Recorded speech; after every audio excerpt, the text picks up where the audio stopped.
하나님 말씀 보겠습니다. 마태복음 6장 9절에서 9절입니다.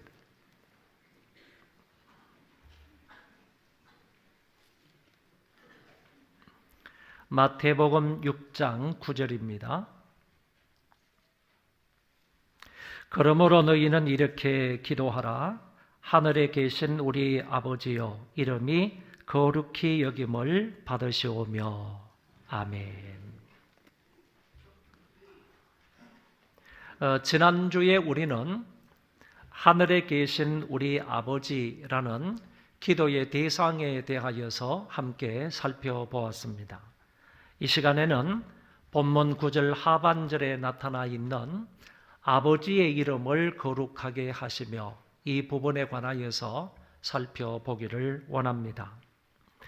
예가 기도의 구조 가운데, 다시 말해 주기도문의 구조 가운데에서 제일 처음에 하늘에 계신 우리 아버지 기도의 대상을 부르고 난 이후에 그 다음에 이어서 나오는 기도가 하나님과 관계되어 있는 세 가지 기도가 나옵니다.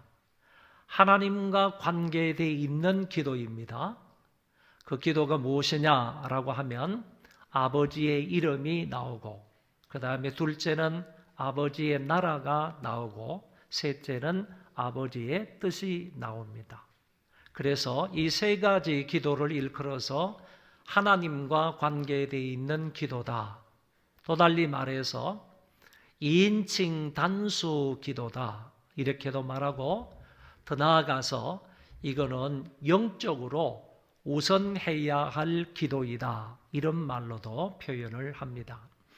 영적으로 우선해야 할 기도이다 라는 이 말은 요 세 가지 기도가 나오고 난 이후에 우리를 위한 기도가 나옵니다. 일용할 양식을 달라, 죄에서 구원해 달라, 또는 죄에서 용서해 달라, 그리고 우리를 악에 빠지지 않도록 구원해 달라. 요 세 가지 기도가 이어서 나오는데, 이거는 우리 인간들을 위한 기도입니다. 1인칭 복수이죠. 1인칭 복수의 기도가 나오기 이전에 하나님과 관계되어 있는 영적인 기도가 나오기 때문에 이 기도를 우선순위에 놓고 하나님 앞에 기도해야 할 사항이다, 이렇게 말을 하는 것입니다. 그래서 우선적으로 기도해야 할 세 가지 내용, 그 첫 번째가 바로 하나님의 이름이 거룩히 여김을 받으시오며 라는 기도입니다. 이 기도에 관하여서 세 가지로 나누어서 말씀을 살펴보도록 하겠습니다. 먼저는 이름이라는 단어가 무슨 뜻이냐라는 것입니다. 이름에 해당하는 히브리어가 쉔이라는 단어이고, 헬라어로는 오노마라, 이렇게 말합니다. 그런데 이 오노마라는 이 단어 속에는 네 가지 뜻이 포함되어 있어요. 첫째로는 그 사람의 인격. 그래서 이름을 부르게 되면 그 사람의 인격을 떠올리게 되는 것입니다. 그 사람의 인격이 참 좋다, 아니면 나쁘다, 이런 말로 표현을 하게 되는 것이죠.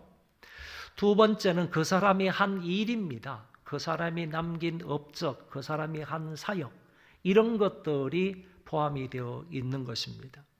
어떤 사람의 이름을 들으면, 예를 들어서 이완용, 그러면 그 사람이 한 일을 생각하게 되는 것입니다. 매국노, 그리고 우리나라를 일본에 팔아먹은 놈, 뭐 이런 식으로 생각해서 그 사람이 한 업적 일이 무엇인가 하는 것을 떠올리게 된다는 얘기입니다. 세 번째는 그 사람에 대한 평판까지 포함이 되어 있습니다. 그 사람에 대한 다른 사람들의 평가라든지 다른 사람들의 비평하는 말이라든지 이런 것까지를 다 포함해서 이름이라는 뜻에 담겨져 있는 것입니다. 네 번째는 가장 중요한 건데, 이름은 존재 자체를 말한다라는 것입니다. 이정현, 그러면 이정현이의 인격도 생각하고, 이정현이가 한 일도 생각하고, 이정현이에 대한 비평이나 평가나 이런 것도 생각을 하지만은 궁극적으로는 이정현 이름을 붙이면 그 사람 존재 자체를 말한다, 이렇게 생각을 하시면 되겠습니다. 그래서 여러분, 성경에 이름이라는 말이 나오면 요 네 가지를 담고 있다 하는 사실을 저와 여러분들이 아시면 좋겠습니다. 이완용 예를 들었는데, 이순신 그러면 외적의 침입을 물리친 사람, 정말 애국자, 이런 말로도 표현할 수 있을 것입니다. 세종대왕 그러면 한글을 만들어서 보급한 왕, 세 사람이 다 이씨지 않습니까? 이완용, 이순신, 그리고 이도. 세종대왕의 이름이 이도이지 않습니까? 그러니까 세 분 다 이씨인데, 이씨 이름을 가진 사람을 거론한 것은 제가 이씨이기 때문입니다. 뭐 그런 의미는 아니지만은요, 어쨌든 여러분, 이런 이름들을 보면, 그 사람의 이름이 딱 나오면, 그 사람은 이런 인격자이다, 이런 일을 했다, 그 사람에 대한 평판은 이렇다, 그 사람 존재 자체를 말한다, 이렇게 이해를 하시면 되겠습니다. 성경에 똑같은 겁니다. 성경의 말씀에 보면 모든 무릎을 예수 이름에 꿇게 하겠다, 이런 말씀이 나와요. 이거는 종말 때에 우리 모든 사람들이 하늘에 올라가게 되면 예수 이름 앞에 무릎을 꿇게 하겠다, 이런 말씀이 나오거든요. 그러면 예수 이름 앞에 무릎을 꿇게 하겠다, 이 말은 여기 앞에다가 크게 Jesus Christ 이렇게 이름을 딱 써놓고 그 앞에 무릎을 꿇게 하겠다 하는 의미가 아니라는 것이죠. 이거는 예수님 존재 자신 앞에 모든 사람의 무릎을 꿇게 하겠다, 이런 뜻으로 해석을 해야 옳다라는 것입니다. 여러분, 저와 여러분에게 있어서 하나님의 이름이든 예수님의 이름이든 그 이름은 대단히 중요한 가치가 있습니다. 구원을 받는 것도 예수 그리스도의 이름을 부름으로 받았습니다. 저와 여러분이 예수 그리스도의 이름을 부름으로 구원을 받아서 생명을 얻어서 하나님의 자녀가 되었다는 말씀입니다. 성경은 이렇게 말씀해 주고 있습니다. 다른 이로서는 구원을 받을 수 없나니 천하 사람 중에 구원을 받을 만한 다른 이름을 주신 일이 없음이라, 이렇게 말씀하셨습니다. 구원을 받을 만한 다른 이름이 없대요. No other name. 다른 이름은 없다. 구원을 받을 수 있는 유일한 이름은 예수 그 이름을 부르는 것뿐이다. 로마서 10장 13절에 이렇게 말합니다. 누구든지 주의 이름을 부르는 자는 구원을 받으리라. 누구든지라고 그랬습니다. 누구든지. 자격이 특별한 조건이 없다는 얘기입니다. 그리스도 이름을 부르는 누구든지, 어떤 사람이든지 간에 그리스도 이름을 부르면 구원을 받는다. 할렐루야. 이렇게 성경은 분명하게 구원의 조건은 예수 그리스도의 그 이름을 믿고 부르는 데 있다라고 말씀해 주고 있습니다. 구원을 받은 사람에게 세례를 주는데, 세례를 주는 것도 예수 그리스도의 이름으로 세례를 주는 것입니다. 여기 성경에 보면 그러므로 너희는 가서 모든 민족을 제자로 삼아 아버지와 아들과 성령의 이름으로 세례를 베풀고 삼위일체 하나님의 이름으로 세례를 주라, 세례를 베풀라, 이렇게 말씀을 하셨습니다. 여러분, 세례의 효력이 있는 것은 물이 많아가지고 효력이 있는 거 아니고, 물이 질이 좋아서 요단강물을 떠와가지고 세례를 주어서 세례의 효력이 있는 게 아니라는 얘기예요. 아니고, 물의 질이나 물의 양에 있어서 세례의 효력이 있는 것이 아니라 삼위일체 하나님의 이름 때문에 세례의 효력이 있는 거예요. 세례를 받은 사람은요, 나는 구원을 받은 외적인 표를 가졌다, 이렇게 말할 수가 있는 거예요. 세례를 받은 사람은, 삼위일체 하나님의 이름으로 세례를 받은 사람들은 나는 구원을 받은 외적인 표로 세례를 받았다, 이런 의미가 되기 때문에 그 사람은요, 진짜 구원받아서 영생을 얻을 사람이에요. 진정한 의미에서요, 삼위일체 하나님의 이름으로 세례를 받았다면 그 사람은 절대로 구원에서 낙오자가 되지 않는 겁니다. 낙오자가 될 수가 없어요. 삼위일체 하나님의 이름으로 세례를 받았기 때문이라는 겁니다. 뿐만 아니라 사단과 귀신을 쫓아낼 수 있는 권세가 예수님의 이름에 있습니다. 믿는 자들에게는 이런 표적이 따르리니 곧 그들이 내 이름으로 귀신을 쫓아내며 방언을 말하며, 예수 그리스도의 이름으로 더러운 귀신이 쫓겨난다는 거야. 예수님의 이름으로 더러운 악한 것들이 떠나간다는 거야. 여러분, 내 힘과 능력으로는 절대로 사단을 물리칠 수 없어요. 더러운 귀신을 물리칠 수 없어요. 제압할 수가 없어요. 그런 놈들은요, 악한 놈들이지만 우리보다 더 권세가 많아요. 우리보다 더 힘이 세다니까요. 인간적인 지혜이나 인간적인 힘이나 인간적인 능력으로는요, 사단과 마귀를 대적할 수 없어요. 이길 수 있는 유일한 한 가지 방법은 예수 그리스도의 이름으로 도전하는 겁니다. 그리고 뿐만 아니라 오늘 성경 말씀에 보면 아버지께 예수 그리스도의 이름으로 기도하여 응답받을 수 있다고 했습니다. 너희가 내 이름으로 무엇을 구하든지 내가 행하리니 이는 아버지로 하여금 아들로 말미암아 영광을 받으시게 하려 함이라. 내 이름으로 무엇이든지 내게 구하면 내가 행하리라. 할렐루야. 예수님의 이름으로 아버지 하나님 앞에 하늘에 계신 우리 아버지요 라고 부르며 기도하면 하나님께서 반드시 그 사람의 기도를 들어주신다. 여러분, 예수님의 이름으로 기도하는 것은요, 마치 은행에 가가지고 청구서를 써가지고 마지막에 도장을 꽉 찍어서 청구하는 것과 같아. 은행 직원이 그것을 잘 봐가지고요, 도장이 맞는지 안 맞는지, 이정현, 그러면 이정현이가 여기 찍었던 도장하고 이름하고 맞는지 안 맞는지 그것을 확인하고 나서요, 그 이름을 보고 뭘 줘요? 청구한 금액을 준다니까. 마찬가지로 우리가 예수님의 이름으로 기도합니다. 아멘. 그러면 청구서에 도장을 찍어 하나님 앞에 드리는 것과 같아. 하나님께서 예수 그리스도의 그 이름을 보시고요, 우리에게 응답해 주시는 거야. 나 때문이 아니라니까요. 그 이름 때문에 우리는 기도 응답을 받는 거예요. 그러니까 기도가 좀 시원찮아도요, 예수 이름으로 기도합니다. 아멘. 이거는 확실하게 크게 말해야 되는 거예요. 그 이름이요, 좀 삐뚤하게 지키고 좀 희미하게 지키면요, 직원이 뭐라 그래요? 도장 한 번 더 주세요, 이렇게.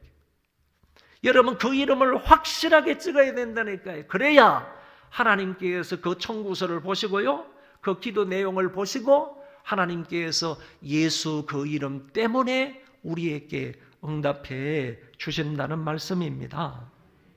그날에 너희가 아무것도 내게 묻지 아니하리라. 내가 진실로 진실로 너희에게 이르노니 너희가 무엇이든지 아버지께 구하는 것을 내 이름으로 주시리라. 지금까지는 너희가 내 이름으로 아무것도 구하지 아니하였으나 구하라. 그리하면 받으리니 너희 기쁨이 충만하리라. 예수 이름으로 하나님 아버지께 구하면요, 무엇이든지 구하면 아버지께서 들으시고 우리에게 응답을 해 주실 때, 그때 저와 여러분의 마음속에는 기쁨이 충만한 것입니다. 이 같은 말씀에 근거해 볼 때 예수 이름이, 하나님의 이름이 우리에게 얼마나 가치가 있고 얼마나 귀하고 얼마나 중요한지를 알게 되는 것입니다. 우리에게 구원을 주시는 그 이름입니다. 그 이름으로 세례를 받았습니다. 그 이름으로 귀신을 쫓아냅니다. 그 이름으로 아버지 하나님 앞에 기도할 수 있고 응답받을 수 있게 된 것입니다. 결론은 이름은 존재 자체라는 것입니다. 예수 이름은 예수님 존재 자체라는 거예요. 이거를 말씀드리고자 말씀을 드렸어요. 본문에 있어서도 아버지의 이름은요, 아버지의 성품과 아버지의 사역을 포함한 아버지 존재 자체를 말한다라고 설명할 수 있습니다. 두 번째는 이름을 거룩하게 하시며, 이 말이 능동태로 쓰이지 아니하고 수동태로 쓰여졌다라는 말입니다. 여러분, 이거는 문법적인 얘기지만은 조금 들어볼 필요가 있는 말입니다. 여러분, 능동이라는 이 단어는 자기 마음에 내켜서 스스로 하는 것을 말하는 것이고요. 수동태 또는 수동이라는 말은 남에게 동작을 받는 것을 가리켜서 수동이라 이렇게 말합니다. 예를 들어서 말하면 내 스스로 밥을 떠서 입에 넣어가지고 먹는 것, 이거는 능동입니다. 내 스스로 하는 겁니다. 그런데 내가 밥을 먹을 수 없는 그런 상황에 놓여 있을 때 다른 사람이 나에게 밥을 떠먹여 주는 것, 이거는 수동이다, 그런 얘기입니다. 그러면 예수님께서 아버지의 이름을 거룩하게 하시며 이렇게 기도했던 것이 헬라 원문으로 말하면 하기아스테토라는 말인데, 이게 수동으로 쓰여진 것이 아니고 능동으로 쓰여진 것이 아니고 수동으로 쓰여졌다, 이런 얘기입니다. 여러분, 이 말은요, 하나님은 스스로 거룩하신 분이에요. 믿으십니까? 하나님은 스스로 거룩하신 분이에요. 스스로. 성경 말씀에도 있어요. 한번 찾아보겠습니다. 성경 보면 한번 띄워주세요. 에스겔서 36장 23절 상반절입니다. 여기를 잘 기억해서 보세요. 여러 나라 가운데에서 더럽혀진 이름, 곧 너희가 그들 가운데에서 더럽힌 나의 큰 이름을 내가 거룩하게 할지라. 이스라엘 백성들 비롯해서 모든 여러 나라 사람들이 여호와 하나님의 이름을, 그 큰 이름을 더럽혔대요. 나의 큰 이름을 더럽혔다. 그런데 보세요. 누가 다시 거룩하게 하겠다고 하셨는가 하면은 내가 거룩하게 하겠다라고 성경은 말씀해 주고, 여러분, 하나님 스스로가 거룩하신 분이에요. 우리에 의해서 거룩하게 되는 분이 아니라니까. 그런데 왜 오늘 본문에서 예수님은 이 말씀을 수동태로 표현을 했느냐라는 말씀입니다. 요 다음 구절을 한번 보시겠습니다. 보면 이렇게 되어 있어요. 똑같은 구절인데 뒷부분입니다. 내가 그들의 눈앞에서 너희로 말미암아 나의 거룩함을 나타내리니. 내가 그들의 눈앞에서, 많은 사람들 눈앞에서, 내 이름을 더럽힌 많은 사람들의 눈앞에서 너희로 말미암아, 택하신 이스라엘 백성들로 말미암아 나의 거룩함을 세상에 나타내겠다. 내가 여호와인 줄을 여러 나라 사람이 알리라. 여기에서는 수동태로 쓰여졌습니다. 앞에서는 능동으로 내가 거룩하게 할 거다 이렇게 말씀을 하시다가 뒷부분에 가서는 너희를 통하여 내가 거룩히 여김을 받겠다 이렇게 말씀을 하셨다니까요. 그러니까 예수님께서도 오늘 이 본문에서 아버지의 이름을 거룩하게 하시며 라는 이 말에서요, 이름이 거룩히 여김을 받으시기를 원하는 마음으로 기도하라라고 가르쳐 주셨습니다. 수동으로 가르쳐 주셨다는 얘기입니다. 그래서 하나님은 우리로 인하여서 거룩하게 되기를 원하신다는 말씀입니다. 우리 자녀들의 삶을 통하여서 거룩히 여김을 받으시고요, 높임을 받으시고 영광을 받으시기를 원하시는 뜻으로 주님께서 이렇게 가르쳐 주셨다는 얘기입니다. 그러므로 오늘 그의 자녀들이, 하나님의 자녀들이 이 땅에서 바르게 삶을 통하여서, 바른 삶을 통하여서요, 하나님이 그 자녀들을 통하여서 높임을 받으시고 영광을 받으시고 그 이름이 거룩히 여김을 받으신다는 얘기예요. 반대로 우리가 잘못되게 살면요, 이 자녀들이 잘못되게 살면 아버지의 이름에 욕을 돌리게 되는 것이고 뿐만 아니라 아버지의 이름을 목출하게 되는 거죠. 아까 얘기했던 것처럼 아버지의 이름을 더럽히게 된다는 얘기입니다. 여러분, 정말 말하기도 부끄러운 일이지만은 제가 어릴 때 참 못된 짓을 많이 했어요. 저 귀공자처럼 자란 사람 아닙니다. 남의 밭에 들어가서 수박도 따먹고요, 포도도 서리해서 먹고, 이것뿐만 아니라 어릴 때부터요, 이제 화투를 치고 시작을 했고요, 담배를 피우고 술도 마시기 시작했습니다. 안 해본 것이 없을 정도로요, 아주 화려한 경력을 가지고 있었습니다. 언제 이 모든 것을 딱 끝냈느냐 하면은 중학교 1학년 때 끝냈습니다.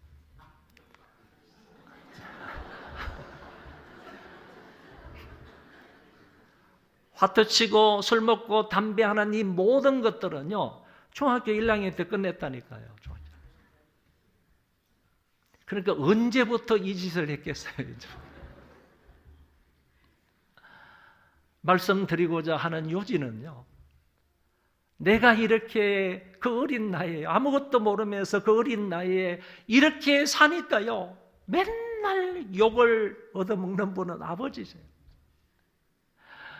찾아오셔가지고, 기호, 자네 자식이 또 우리 집 포도를 훔쳐먹었네, 우리 집 밥을 훔쳐먹었네, 우리 김치를 훔쳐갔네, 뭐 그런. 화투 치면 김치, 밥을 훔쳐먹어야 되잖아요. 모르시나 본데 화투 쳐서 치면요, 겨울밤에는 반드시 남의 집에 가가지고 김치나 뭐 포기김치 있잖아요. 그 포기김치나 아니면 밥 같은 걸 훔쳐와가지고 진 사람이 이긴 사람에게 이제 상납해야 되는 거예요. 그 이긴 사람은 앉아서 먹고요. 경험이 없으신 듯 얘기하시죠. 여러분, 이렇게 되니까요, 맨날 그냥 키워 자네 자식, 키워 자네 자식. 정말 제가 민망할 정도로요, 아버지가 욕을 당하셨어요.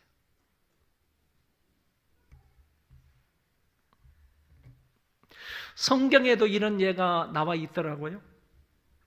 내 이름을 멸시하는 제사장들아, 나 만군의 여호와가 너희에게 이르기를, 아들은 그 아버지를, 종은 그 주인을 공경하나니 내가 아버지일진데 나를 공경함이 어디 있느냐? 내가 주인일진데 나를 두려워함이 어디 있느냐 하나, 너희는 이르기를 우리가 어떻게 주의 이름을 멸시하였나이까 하는도다.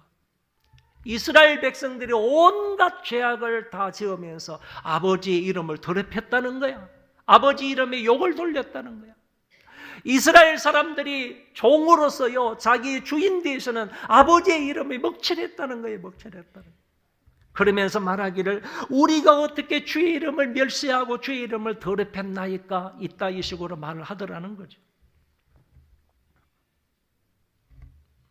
여러분, 우리가 잘못하면요, 우리의 잘못으로 인하여서 아버지 하나님이 욕을 당하시는 거예요. 아버지 하나님이 대신 욕을 당하시는 거예요. 예수 믿는 사람이 저래, 교회 다니는 사람이 저래, 다 이런 거거든요. 우리가 잘못하니까 아버지께서 욕을 당하시는 거예요. 하나님이 욕을 받으시는 거예요. 욕을 받으시는 거예요. 이러면 절대로요, 아버지의 이름을 높일 수가 없어요. 내가 어떻게 살아야지 아버지의 이름에 욕실하는 거야? 욕을 돌리는가? 내가 어떻게 살아야 아버지의 이름을 높이는가? 아버지의 이름을 영광스럽게 하는 거야. 이거를 저와 여러분들 잘 생각하셔야 됩니다. 내가 이 땅에서 잘 살면요, 아버지의 이름이 높아지는 거예요. 아버지가 높임을 받았어요. 내가 잘못 살면요, 아버지의 이름이 욕을 돌리는 겁니다.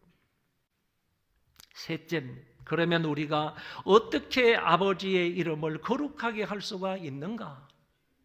첫째는요, 예배로 하나님의 이름을 높일 수가 있습니다. 이 예배라는 것은요, 하나님의 형상대로 지음을 받은 사람들이 해야 할 본질적인 일이에요. 저와 여러분은 하나님의 형상대로 지음을 받았습니까? 그렇게 지음을 받은 창조의 제1순위가 하나님 앞에 예배드리는 거예요. 그리고 우리가 구속함을 받았나요? 예수 그리스도를 믿어서 구원을 받았나요?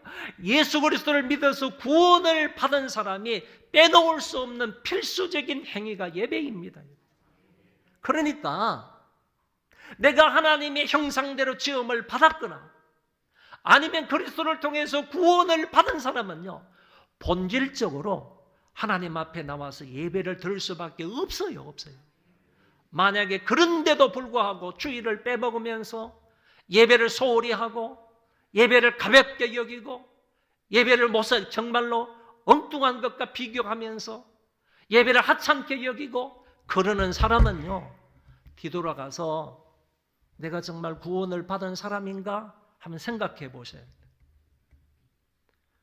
내가 정말로 예배를 소중하게 여기냐. 여러분 말로 그러잖아요. 하나님이 이곳에 임재해 계신다고요. 여러분 대통령 앞에 한번 서본 적이 있어요?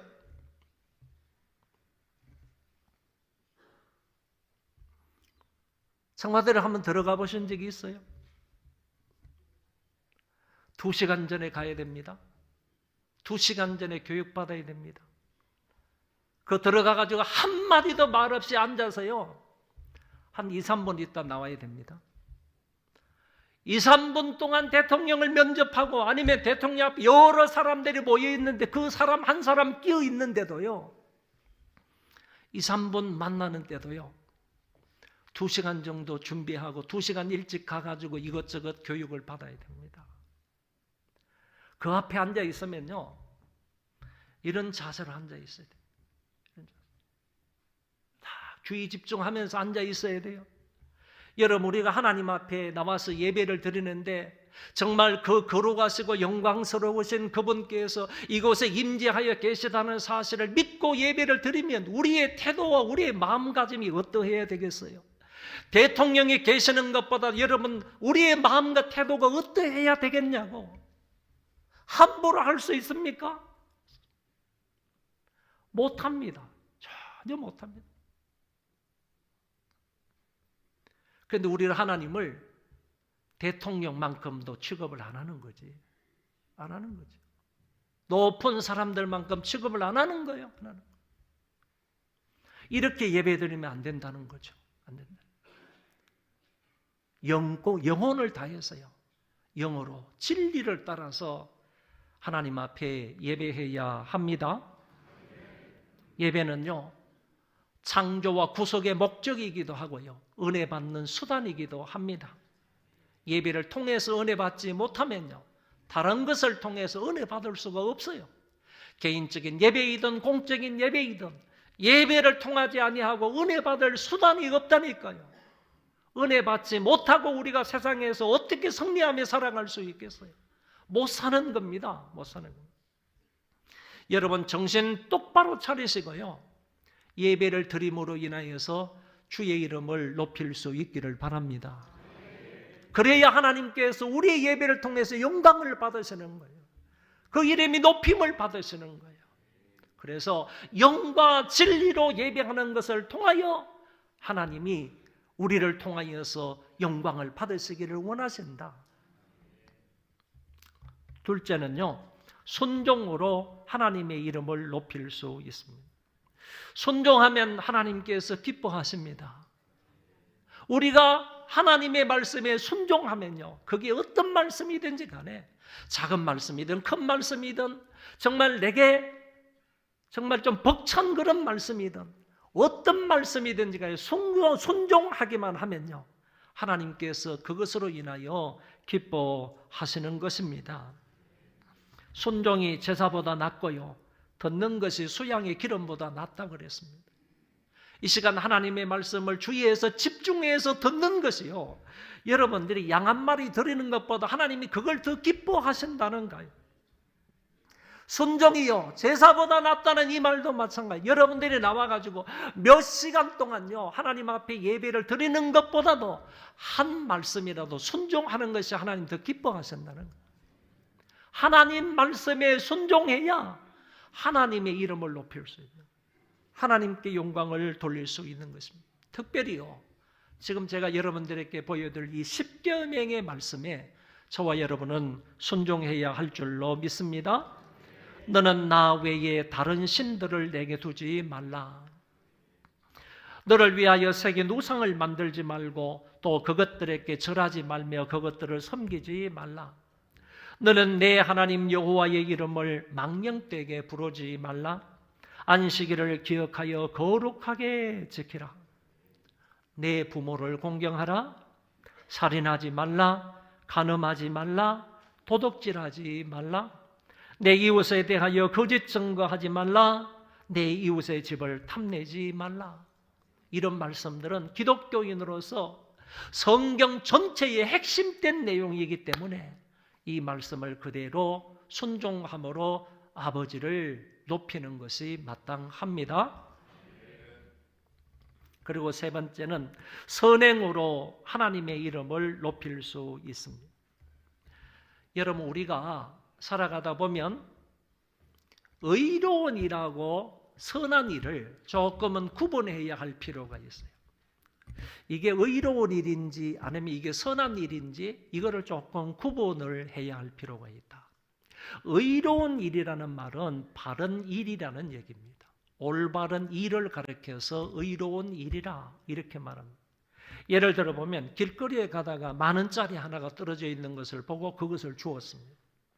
그럼 어떻게 해야 될까요? 기독교인이 아니라 할지라도요, 이 10,000원을 주인에게 찾아서 돌려주는 것이 마땅합니다. 이거를 의로운 일이라고 합니다. 이거 선한 일이 아니에요. 선한 일이 아니라니까 이거는 의로운 일이에요. 마땅히 해야 할 일이라니까요. 그에 비해서 선한 일은 무엇인가 라고 하면 내가 길거리를 가다가 어려운 사람을 만나고 이게 구걸하는 사람을 만났을 때 내 호주머니를 흘려서 10,000원을 정말로 자비로운 마음으로 그 사람에게 불쌍히 여기는 마음으로 그 사람을 10,000원을 주는 거예요. 이게 선한 일이에요. 선한 일. 의로운 일과 선한 일을 우리가 구분을 해야 합니다. 돈 10,000원 주셔서 주인에게 돌려주는 거 그건 당연한 거예요. 그건 선한 일이 아니에요. 그거는 바른 일이, 옳은 일이, 의로운 일이에요. 그러나 내가 헌신하면서 희생하면서까지 남을 도와주는 일, 이런 일을 가리켜서 선한 일이다 이렇게 말해요. 기독교인들은 오늘 삶에 나오는 성경에서는요, 기독교인들은 의로운 삶을 넘어서 선한 일에 힘써야 된다. 선한 일에 힘쓰는 것을 통하여서요, 의로운 것은 마땅한 것이고 이것을 넘어서 그 차원을 넘어서 선한 일을 하는 것을 통하여 하나님의 이름을 높일 수 있다 이런 얘기예요. 성경을 한번 보세요. 이렇게 분명하게 되어 있습니다. 너희는 세상의 소금이요 빛이라고 하시면서 너희 빛이 사람 앞에 비치게 하여 그들로 너희 착한 행실을 보고 하늘에 계신 너희 아버지께 영광을 돌리게 하라. 아멘. 너희 착한 행실을 보고요, 너희 착한 행실을 통하여 하늘에 계신 너희 아버지에게 아버지의 이름에 높임을 넣었죠. 아버지의 이름을 높여라. 아버지의 이름에 영광을 돌려라. 분명하게 우리에게 말씀하시는 것은 선행을 통하여서 하나님을 높여라. 하나님의 이름을 높여라. 그리고 하나님께 영광을 돌려라 하는 것을 분명하게 말씀을 하셨습니다. 제가 조금 전에 10계명을 말씀을 드렸는데 제3계명이 뭐냐 하면은 하나님의 이름에 대한 계명인데 여호와의 이름을 함부로 부르지 말라. 망령되게 부르지 말라. 여호와의 이름을 함부로 망령되게 부르는 자를 죄 없다 하지 아니하리라. 이런 이제 계명이 나왔습니다. 죄 없다 하지 아니하리라. 망령되게 부르지 말라. 그랬기 때문에 이거는 하나님께서 당신의 백성들에게 명령하시는 부정적인 명령이에요. 하지 말라 그랬으니까 이게 부정적인 명령이에요. 이 부정적인 명령을요, 똑같이 예수님께서 이 세상에 오셔서 당신의 백성들에게 가르치셨는데 긍정적으로 가르치셨다는 거예요. 그 긍정적으로 가르치신 내용이 뭐냐? 아버지의 이름을 거룩하게 하시며 라는 말씀이라는 겁니다. 아버지의 이름을 거룩하게 해라. 아버지의 이름을 높임을, 아버지의 이름에 영광을 돌려라. 아버지의 이름을 높여라. 이거는 긍정적인 명령이에요. 하나님께서는 이스라엘 당신의 백성들에게 11절을 말씀하시면서 부정적으로 아버지의 이름을 망령되게 일컫지 말라 이렇게 명령을 하셨는데, 예수님은 좀 더 긍정적인 입장에서요 적극적으로 말씀하시는데, 아버지의 이름을 높여라, 아버지의 이름을 거룩히 여기라, 하나님께 영광을 돌려라 이렇게 말씀을 적극적으로 하셨다는 거예요.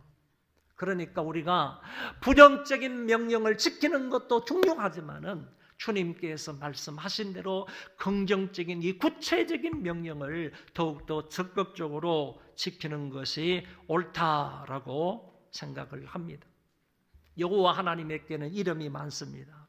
엘 사다이, 그리고 엘 엘론, 여호와 라파, 여호와 삼마, 여호와 샬롬, 여호와 이레, 여호와 니시, 이런 이름들이 많이 있습니다.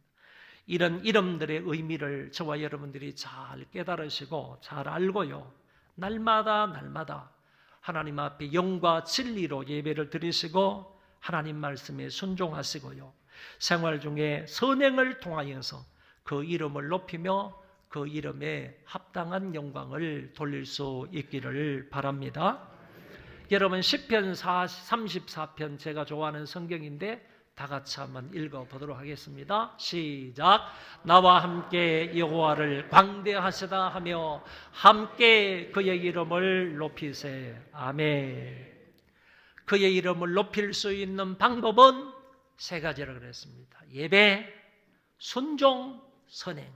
이것을 통하여서 주의 이름을 높이며 살아갈 수 있는 저와 여러분 모두가 되시기를 바랍니다. 우리 모두 그 자리에서 일어나시겠습니다.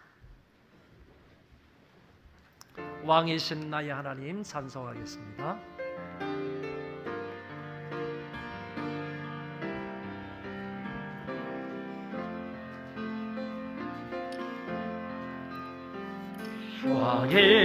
왕이신 나의 하나님,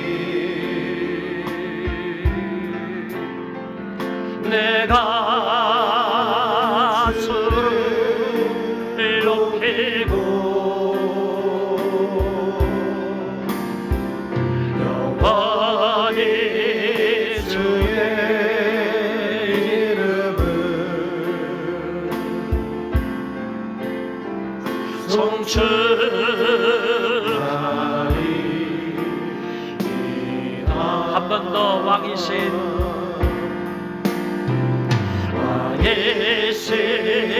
나의 하나님,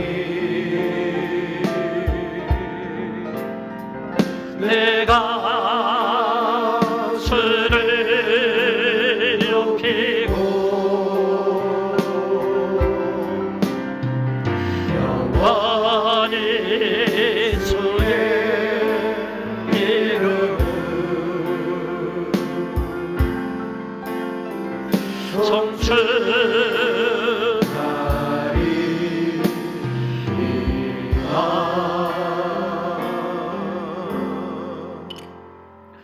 아버지의 이름을 높이라고 가르쳐 주신 주 예수 그리스도의 은혜와 하나님 아버지의 한없는 사랑하심과 성령의 교통하심이 예배와 순종과 선행으로 아버지의 이름을 높이기를 원하는 모든 자들 위에 이제로부터 영원토록 함께 있을지어다. 아멘.